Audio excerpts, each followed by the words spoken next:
नमस्ते बच्चों। आज के इस क्लास में हम लोग जिस विषय पर चर्चा कर रहे थे वो समास प्रकरण है। और इस समास प्रकरण में जैसा कि हम लोग पिछले क्लास में देख चुके थे, पिछला वीडियो आपने देखा होगा तो आपको पता होगा कि तत्पुरुष समास हमने देखा था। और उस तत्पुरुष समास में समानाधिकरण क्या होता है और व्यधिकरण क्या होता है, किस तरह से समानाधिकरण का ही दूसरा नाम कर्मधारय पड़ता है, किस तरह से समानाधिकरण का दूसरा नाम व्यधिकरण हो जाता है, तो उन सभी विशेषताओं को हमने उसमें देखा। और किस प्रकार से फिर व्यधिकरण तत्पुरुष में भी कौन कौन सी विभक्तियां अलग अलग भिन्न भिन्न होकर के लगती हैं, जिसके वजह से उसका नाम व्यधिकरण पड़ता है भिन्न भिन्न विभक्तियों के प्रयोग होने के कारण पूर्व पद में। तो ये चर्चा हम लोग पिछले क्लास में कर चुके थे। मुझे पूरा विश्वास है कि आपने उस वीडियो को देखा होगा और काफ़ी विस्तृत रूप से उसमें चर्चा की गई है कि कहीं भी आपको समझने में कोई परेशानी नहीं होगी। चलिए अब आगे बढ़ते हैं हम लोग।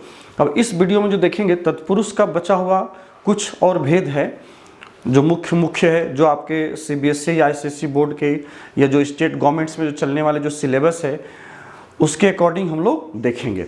ठीक है, तो सभी उसमें देखना इंपॉर्टेंट नहीं है, जो सिलेबस के अकॉर्डिंग है उसी को हम लोगों को देखना है। तो फिलहाल अभी हम लोग अब बढ़ते हैं, एक आपका द्विगु तत्पुरुष है। ठीक है, तो तत्पुरुष के अंतर्गत ही ये द्विगु तत्पुरुष आता है। चलिए इसको हम लोग देखते हैं।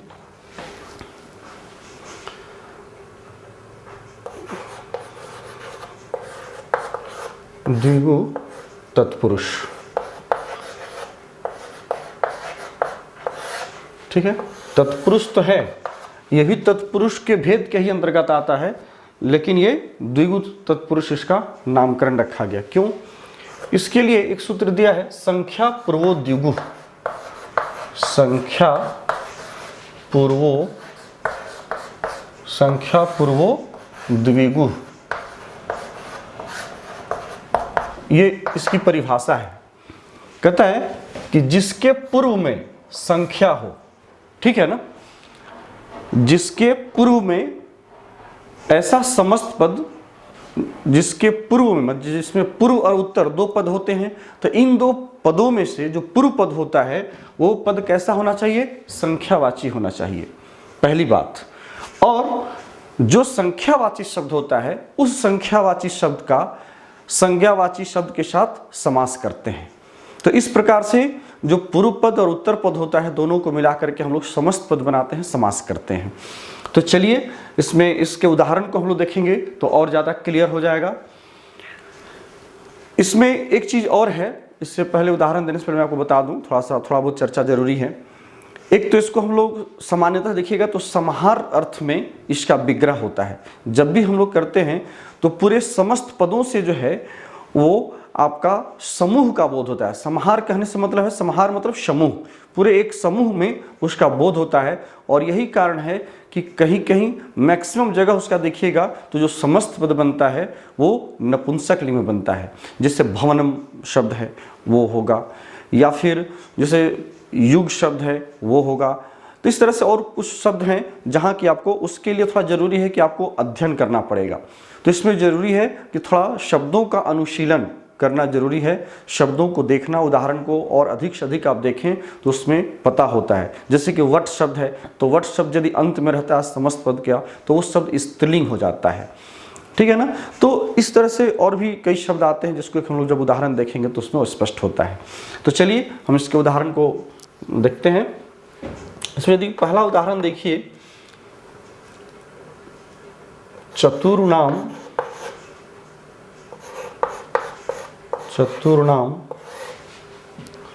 युगानाम समाहारः,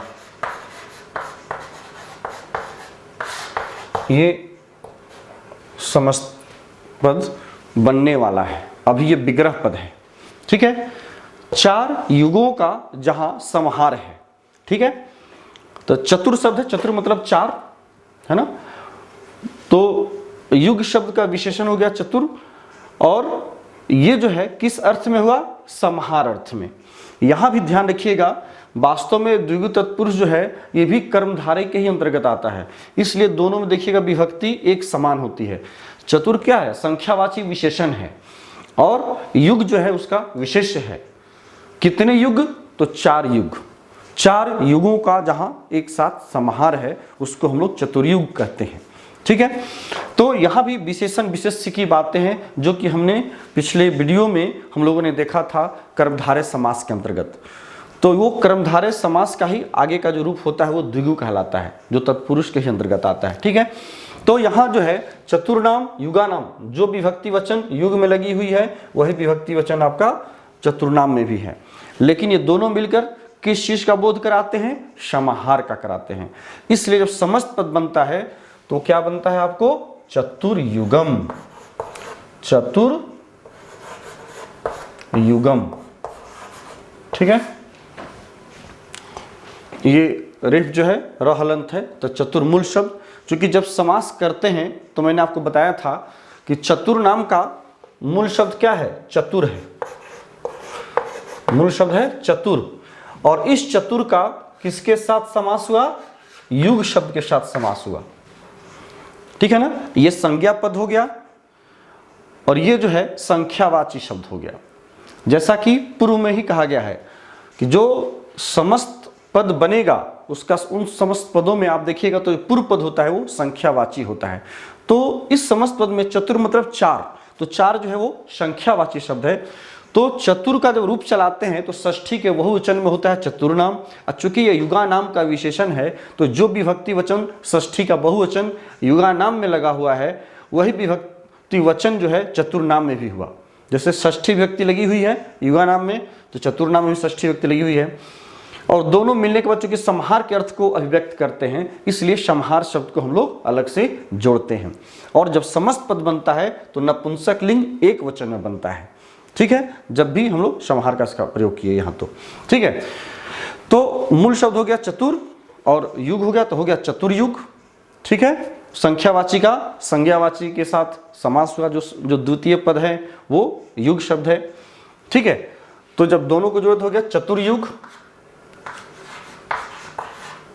चतुर्युग, लेकिन चूंकि ये समाहार के अर्थ को बताता है तो समाहार के अर्थ को बताने के लिए इसको हम लोग नपुंसकलिंग एक वचन में यहाँ हम लोग ऐसे पदों को रखते हैं जो युग से संबंधित है या आपको तंत्र शब्द से संबंधित है। तो ये सब जो कुछ ऐसे शब्द हैं गिने चुने जिनका प्रयोग यदि शब्द के पद के अंत में मिलता है तो वो म हलंत होकर के नपुंसक लिंग के भाव को बताता है।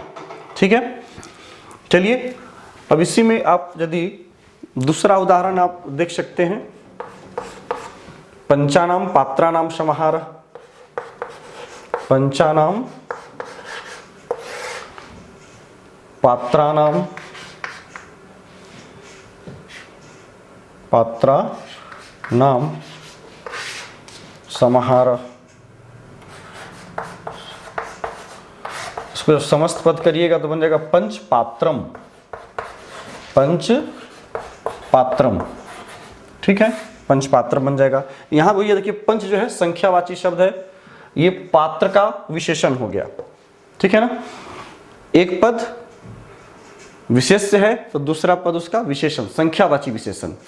ठीक है ना, और दोनों को जोड़ने के बाद देखिए पंच जो है पूर्व पद जो है वो संख्यावाची, यहाँ चतुर है यहाँ पंच है, जो पूर्व पद है वो संख्यावाची होता है। लेकिन संख्यावाची होने के बाद भी इसमें देखिएगा 5 क्या? तो पात्र, तो इसमें उत्तर पद हमेशा प्रधान होता है। ठीक है, तो इसलिए इसका तत्पुरुष उसका नामकरण भी हुआ। तो 5 पात्रों का जहां समाहार है उसको पंच पात्र कहा गया। इस प्रकार से पंचानाम तंत्रानाम समाहार, जहां पर 5 तंत्रों का समाहार है वो पंचतंत्र कहलाया। ठीक है ना, पंचानाम तंत्रानाम समाहार, जो कि पंचतंत्र हम लोग का काफी संस्कृत का काफी प्रसिद्ध वो पुस्तक है जो हम लोग पढ़े भी हैं, है ना, विष्णु शर्मा द्वारा रचित। ठीक है, जिसमें बड़ी ही काफ़ी रोचक कहानियां हैं, बहुत उपदेशप्रद, जो हमारे सिलेबस में उससे निकाल कर कहानियों को दिया भी गया है कई बार।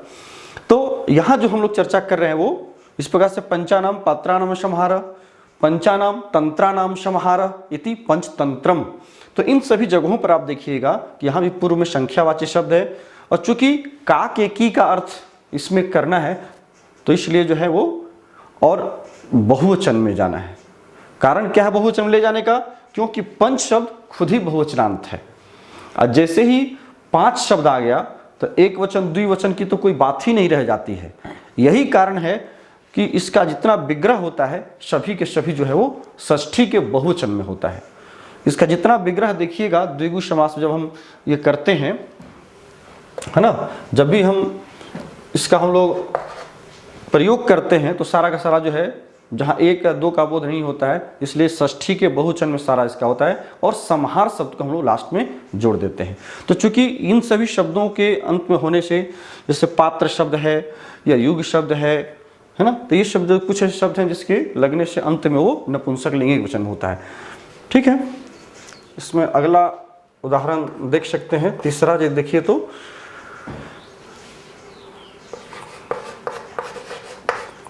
पंचानाम वटानाम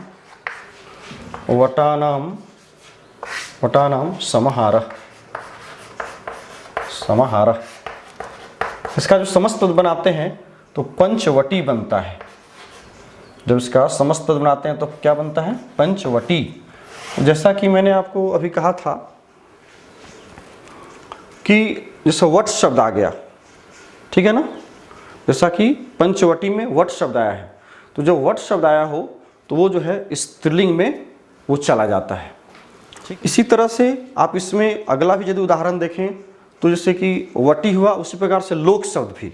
यहाँ पर कुछ ऐसे शब्द हैं जो कि जैसे वट हो गया, लोक है, मूल है, ये सब ऐसा ये सब शब्द है जो कि यदि शब्द के अंत में लगते हैं, ठीक है ना, यदि समस्त पद के अंत में लगते हैं तो वो स्त्रीलिंग शब्द होता है। ठीक है ना, सामान्यतः ऐसा देखा जाता है। जैसे वट हो गया तो पंचवटी, तो यहाँ पर देखिए वट शब्द लगा है तो इसलिए वटी हो गया। लोक शब्द है तो त्रयानाम लोकानाम समाहार, इसका उदाहरण आप देख सकते हैं, है ना, त्रयानाम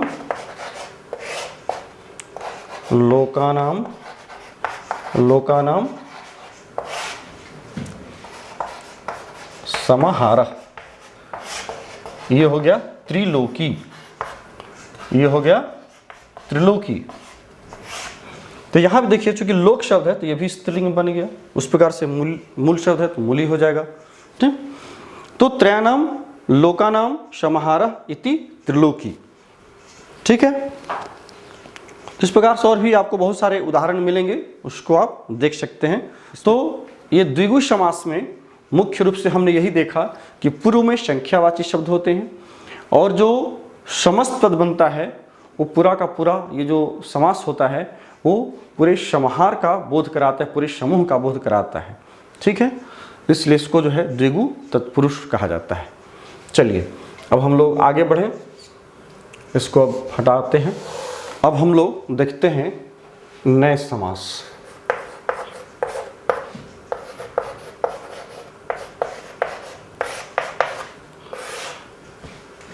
अब जो है अगला समास हमारा जो है तत्पुरुष का वो नए है, तत्पुरुष के अंतर्गत ही। नए में जैसा कि शब्द को ही देखने से पता चल रहा है, नए से मतलब है नौ, मतलब जिस पद के पहले, जिस समासिक पद के पहले नकारात्मक न लगा हो उसको हम लोग नए समास कहते हैं। यहाँ पर न का जो है न पद का संज्ञा के साथ समास होता है। जैसे कि पहले हम लोग एक विग्रह देख लें,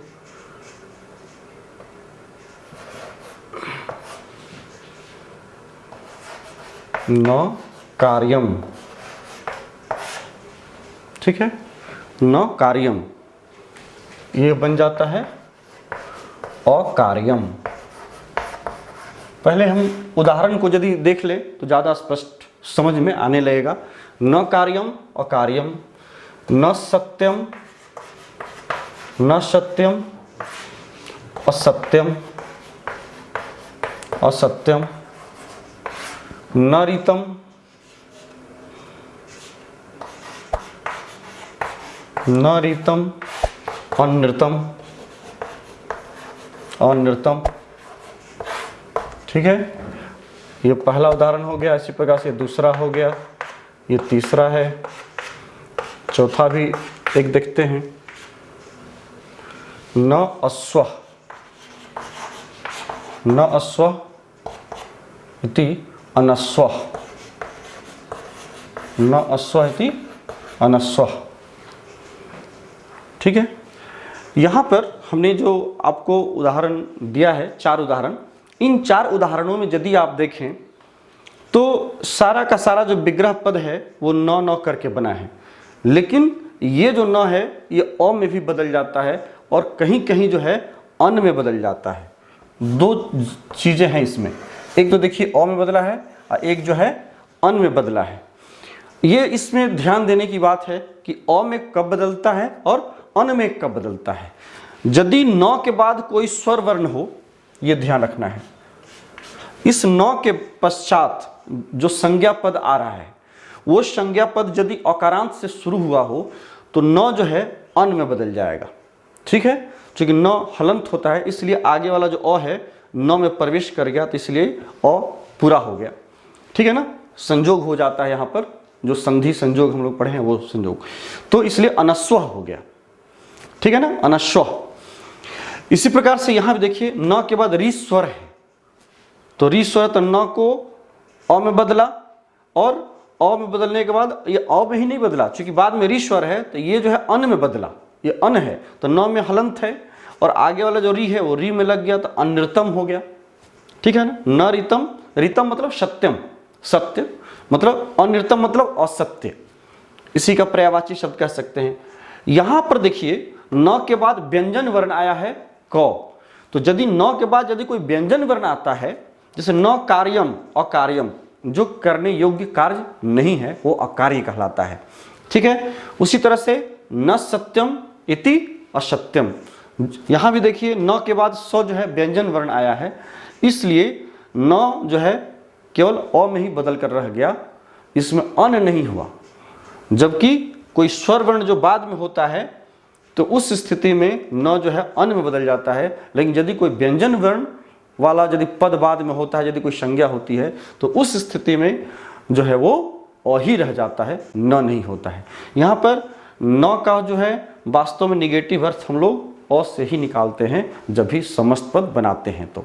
ठीक है, तो इस समास में कोई खास ऐसा कोई विशेष बात नहीं है जो हम लोग को अधिक से अधिक समझने लायक है। जो इसमें विशेष बातें थी वो मैंने आपको बता दिया। इसी को हम लोग नए तत्पुरुष समास करते हैं, जो कि न का किसी भी ऐसे ही व्यंजनात्मक या स्वरात्मक जब संज्ञा के साथ हम लोग समास करते हैं तो उसी को हम लोग नए समास कहते हैं। ठीक है, तो हम लोग आगे बढ़ेंगे। नेक्स्ट दूसरा एक है उपपद तत्पुरुष, इसे हटाते हैं। एक है उपपद तत्पुरुष, उपपद तत्पुरुष, ये आपके सभी सिलेबस में है। जितना भी आपको बताया जा रहा है ये सभी के सभी जो है सिलेबस में आपको पढ़ना है। ये क्लास 8 में भी है और 10th में भी है, 10th 12 में भी है। ठीक है ना, उपपद तत्पुरुष, जैसा कि नाम से ही पता चल रहा है, उप मतलब होता है समीप, पद मतलब पद, ऐसा पद जो दूसरे पद के समीप रहता हो वही उपपद होता है। जैसे कि एक पद है कुंभकारः, है ना, कुंभकारः, यहां पर देखिए 2 पद है। जो इसका उत्तर पद है वो प्रथमा के एक वचन में है। ठीक है ना, जो कि आपके इस तत्पुरुष समास की परिभाषा को भी लिंक करता है, बताता है। ठीक है, यहां पर जो उत्तर वाला पद है वो कृदंत कहलाता है। उपपद तत्पुरुष समास में एक बहुत बड़ी जो विशेष बात है ध्यान देने लायक वो यही है कि इसका जो उत्तर पद होता है वो कैसा होता है, वो कृदंत होता है। ठीक है ना, तो यहां पर क्री धातु से ट प्रत्यय लग करके कार शब्द का निर्माण होता है, ट में अ बचता है तो कार हो जाता है। ठीक है, अब जो है ये जो पूर्व वाला पद है ये उपपद कहलाता है। कुंभ जो है इसमें लगा हुआ जो कुंभ शब्द है, इसको यदि हम 2 भाग में यही बांट दें तो कुंभ और का, इसका हम विग्रह पद भी देंगे फिलहाल हम समस्त पद को समझ लेते हैं। तो कुंभ में ये वाला जो है वो उपपद कहलाया, ठीक है। कृदंत से जिसका संबंध बना हुआ रहता है वो उपपद कहलाता है, ठीक है। पूर्व वाला जो पद है इसका ये उपपद है, और जो कारह है, जो उत्तर पद है वो कृदंत होता है। तो जब कृदंत पद के साथ जब उपपद का जब समास होता है तो इसी को हम लोग उपपद तत्पुरुष समास कहते हैं, ठीक है। मतलब तत्पुरुष समास तो होता है, लेकिन इसमें कृदंत के साथ, कृदंत पद के साथ होता है। कृदंत मतलब आप जानते होंगे कि नूल, ये सब जो प्रत्यय मतलब कृत हो जिसके अंत में, कृत प्रत्यय में जो 7 प्रत्यय आते हैं उसमें नूल है, वूल है, ये सभी जो है, तुमुन है, सब लगता है कत्वा। तो ये सब जो प्रत्यय है वो कृदंत के अंदर आते हैं। तो उस कृदंत प्रत्यय से बना हुआ जो पद है, जो शब्द है, वही कृदंत कहलाता है। जैसे कारह, कृ धातु से यहाँ पर टॉप प्रत्यय लेकर के कारह शब्द बना, तो ये जो है कृदंत हुआ। उसी प्रकार से तद्धित प्रत्यय भी होता है जिसको हम लोग तद्धितांत कहते हैं। उसके विषय हम लोग आगे चर्चा करेंगे जब प्रत्यय पढ़ेंगे तब। अभी हम वहाँ बहुत ज़्यादा विशेष में नहीं जा रहे हैं क्योंकि हम लोग समास को देख रहे हैं, ठीक है। तो ये उपपद कहलाया। इसका यदि विग्रह करेंगे तो हो जाएगा कुंभम करोति, कुंभम करोति, कुंभम करोति, कुंभम करोति इति कुंभकारः, ठीक है ना। ये जो बना वो बन गया कुंभकार। कहता है घड़े का जो काम करता है, कुंभ मतलब होता है घड़ा। करोति जो है ये देखिएगा जब विग्रह करते हैं तो ये जो कृदंत पद है वो क्रिया में बदल जाता है। इसकी सबसे बड़ी विशेषता यही है। और इसके जो संक्षिप्त रूप है उसको हम लोग जैसे ही समस्त पद बनाते हैं तो उसमें देते हैं, जो कि समास का नियम भी यही है कि समस्त पद जैसे बनता है तो पूरा का पूरा वो संक्षिप्त रूप हम लोग देते हैं।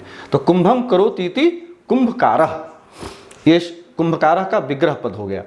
तो यहाँ तो कुंभ है ही, और कुंभम का समास किसके साथ हो रहा है, इस क्रियापद के साथ समास हो रहा है, क्री का, जो कि समस्त पद होने के बाद ये कृदंत में बदल जाता है। इसका जो मूल रूप है वो आ जाता है। तो इस प्रकार से ये उपपद तत्पुरुष होता है।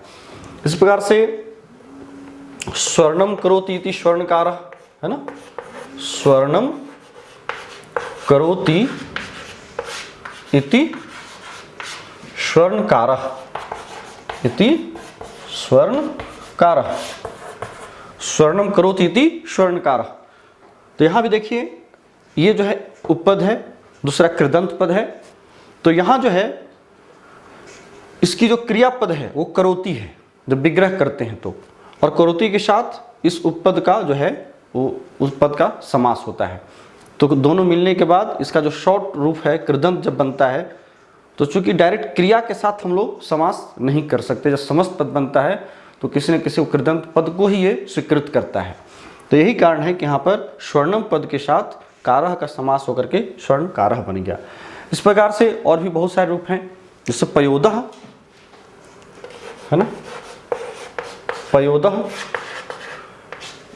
पयोदह पयः ददाति, पयः मतलब जलम, पयः ददाति इति, ठीक है।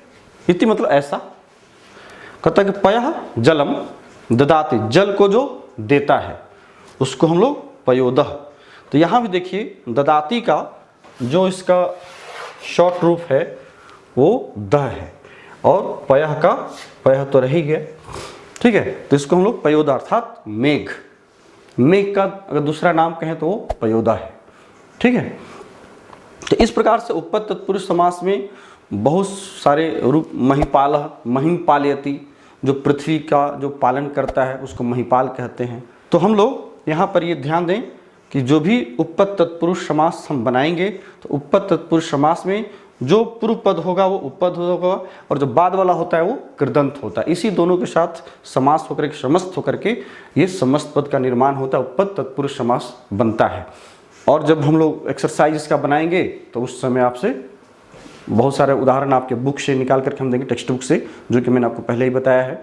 तो एक हम लोग केवल एक्सरसाइज का एक हम लोग सीरीज बनाएंगे जो कि आपको उपलब्ध हो पाएगा, जो कि बोर्ड के एग्जामिनेशन के दृष्टिकोण से महत्वपूर्ण होगा, ठीक है। तो आज हम लोग तत्पुरुष समास को यहीं समाप्त करना चाहेंगे।